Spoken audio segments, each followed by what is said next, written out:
구원론에 있어서 속죄 개념은 매우 중요합니다.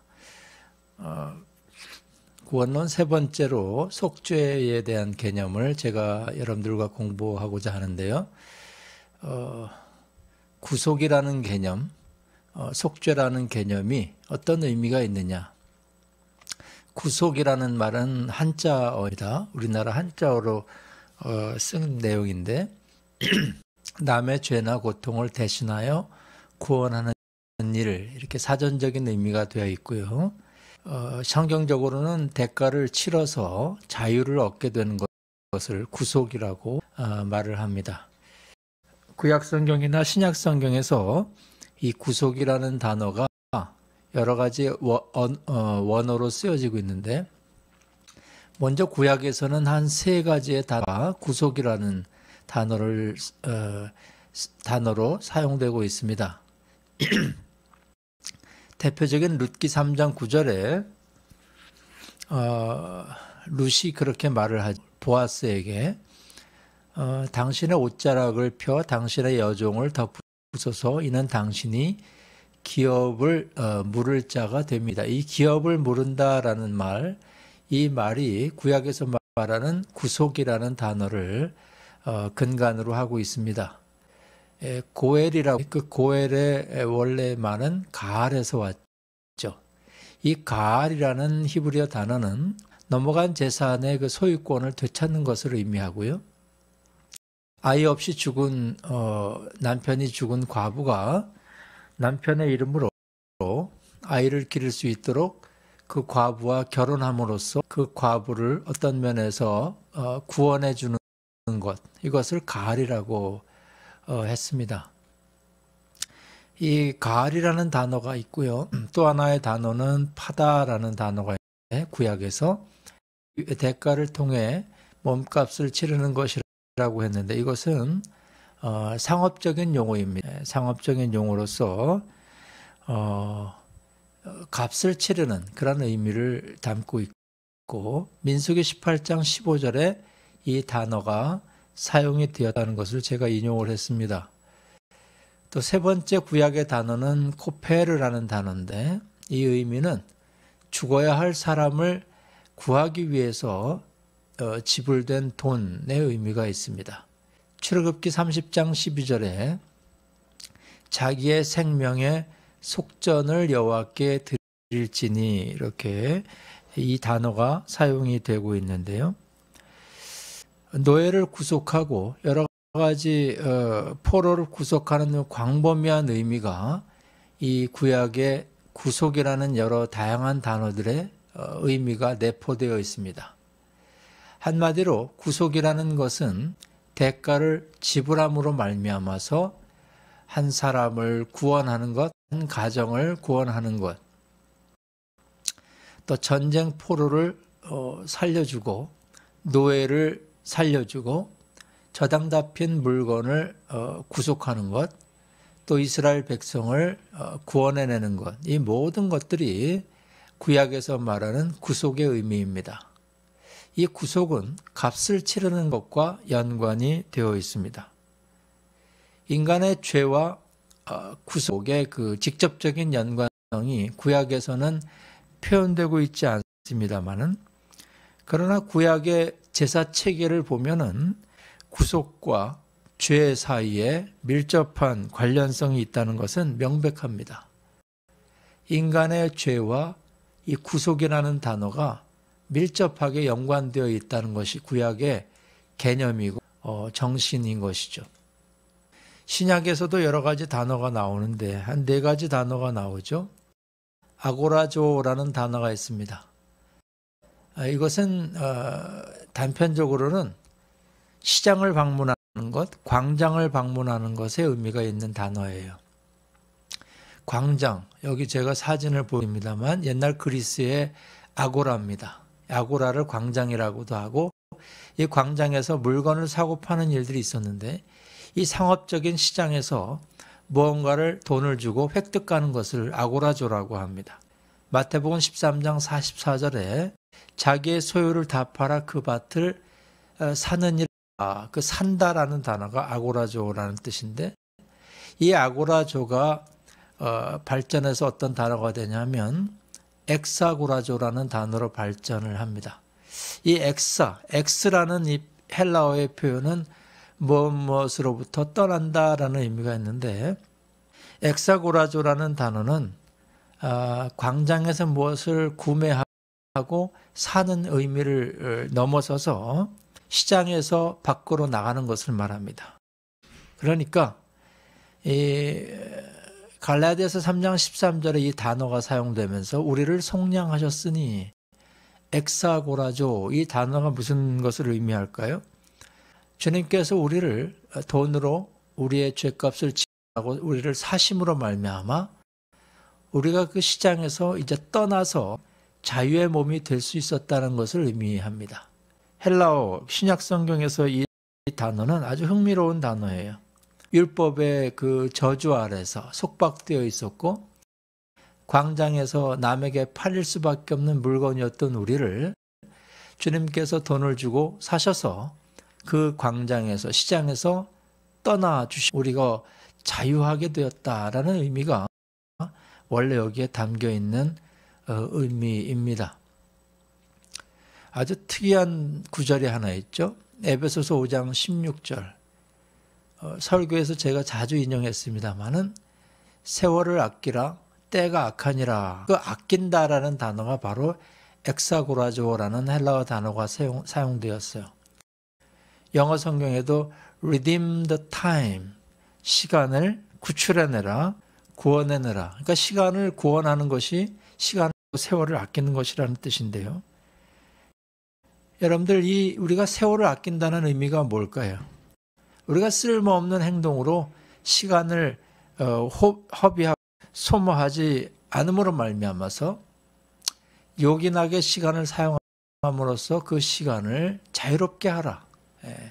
그런 의미가, 세월을 아낀다는 의미가 담겨 있는 거죠. 이 엑사고라조라는 단어는 이 구속 또 구원의 의미에서 아주 중요한 단어 중에 하나입니다.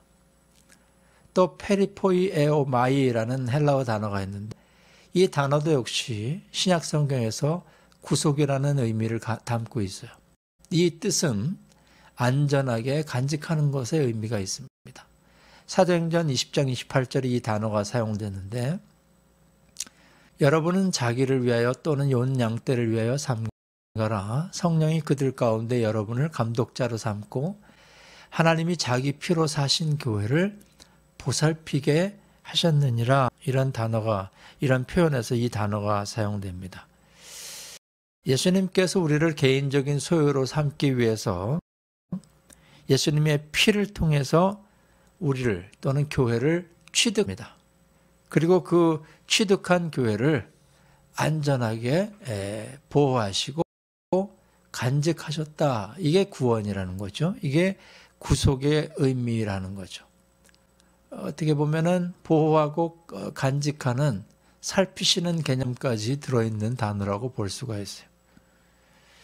마지막 신약이 한 가지 더 단어가 있는데 리트로우라는 단어가 있습니다.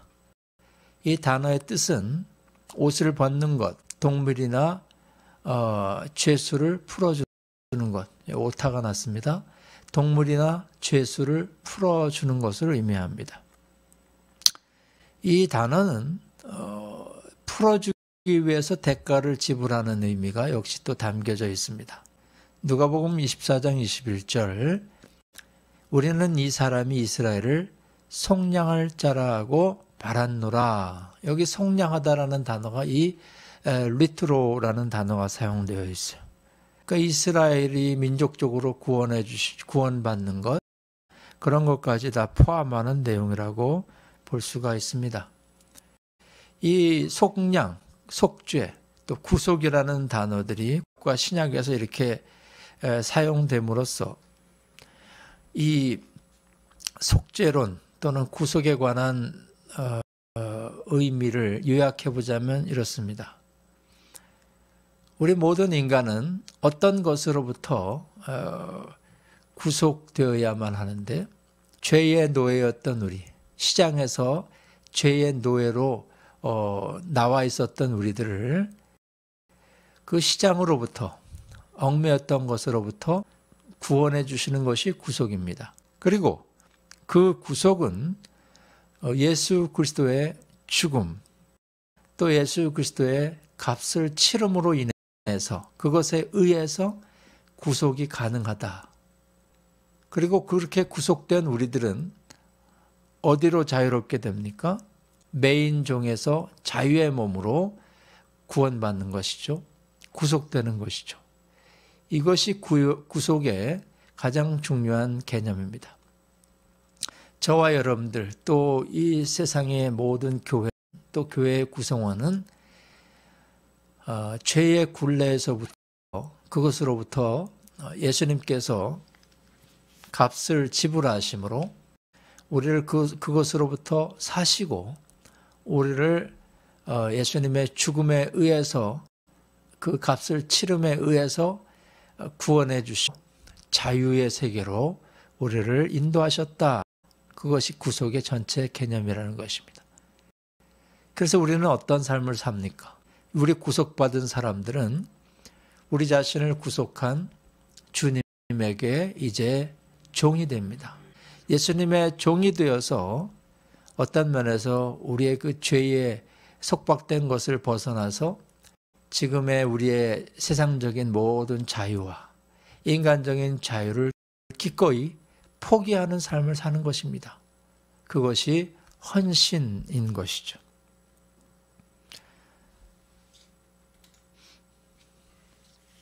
이 속죄라는 개념은 어디서 왔습니까? 하나님의 진노하심 때문에 필요한 것이었습니다. 구약에서 이 속죄제라는 의미는 제사를 하나님께 드림으로 하나님의 진노를 딴 데로 돌이키는 것, 이것이 속죄제의 의미인데, 하나님의 진노가 있었기 때문에 구속이 필요하고 속죄가 필요하다는 거죠.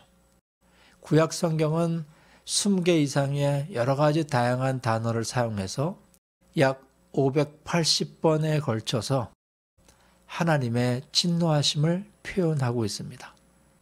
여러 구절들에 의하면 하나님은 죄인된 인간을 향해서 진노하신다고 말씀을 합니다.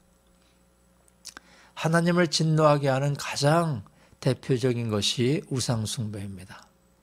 하나님 대신 다른 것을 섬김으로 말미암아 하나님의 진노를 우리는 불러일으킨 것이죠. 하나님의 진노로 말미암아 우리 인간에게는 재난과 온역과 살육과 파괴와 또 대적에게 넘겨지는 일과 가뭄과 전염병과 문둥병과 포로되는 여러 가지 안타까운 결과를 낳게 되었다. 이것이 구약의 교훈인 것이죠. 그러나 이러한 것들은 이방 신들의 진노와 다릅니다. 이방 신들은 아주 비이성적인 신이어서 대가를 요구하는데, 신의 진노를 거두기 위해서 인간의 피를 요구하고 아주 비합리적인, 비이성적인 대가를 요구합니다. 그것은 이교도의 구속 개념이에요. 이교도의 신이 그리고 있는 구원의 개념입니다. 그러나 하나님은, 인격적이신 하나님은 우리에게 그러한 것을 요구하시는 분이 아니지만 죄를 간과할 수 없으셔서 진노하시지만은 기본으로 하나님은 사랑의 하나님이기 때문에 그분과의 교제를 회복하는 길을 열어주시는 의로우신 하나님, 그분이 인격적인 하나님이요 이교도의 신과 구별되는 하나님이라, 그것을 우리는 꼭 기억해야 합니다. 신약에서도 이 하나님의 진노가 표현되고 있는데 오르게라는 단어가 있습니다. 이것은 주로 잔잔한 하나님의 진노를 의미하고요.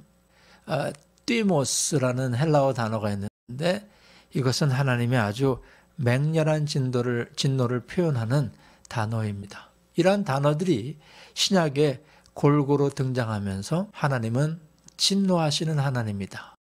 무엇 때문에? 우리의 죄 때문에. 그래서 이 진노를 해결하기 위한 것이 예수 그리스도의 희생이었다는 것입니다. 로마서 3장 25절. 이 예수를 하나님이 그의 피로써 믿음으로 말미암는 화목제물로 세우셨으니 하나님과의 관계 회복에 있어서 이 예수 그리스도의 희생, 죽음이 필요하다는 것이고요. 요한일서 2절에서도 우리 죄를 위한 화목제물이라고 표현합니다. 이것이 다 하나님의 진노를 누그러뜨리는 수단이요 방법인데 한마디로 이렇게 말할 수 있어요. 예수 그리스도가 우리의 죄를 위한 보상물이 되심으로 하나님의 진노를 무너뜨리시고 누그러뜨리셨다. 이것이 바로 속죄 개념의 결론인 것입니다. 진노하시는 하나님으로 인해서 우리는 하나님의 진노를 해결해야 됐죠. 예수 그리스도의 십자가의 죽음이 그것이 방법이었는데 하나님과 우리는 그래서 화해해야 했습니다.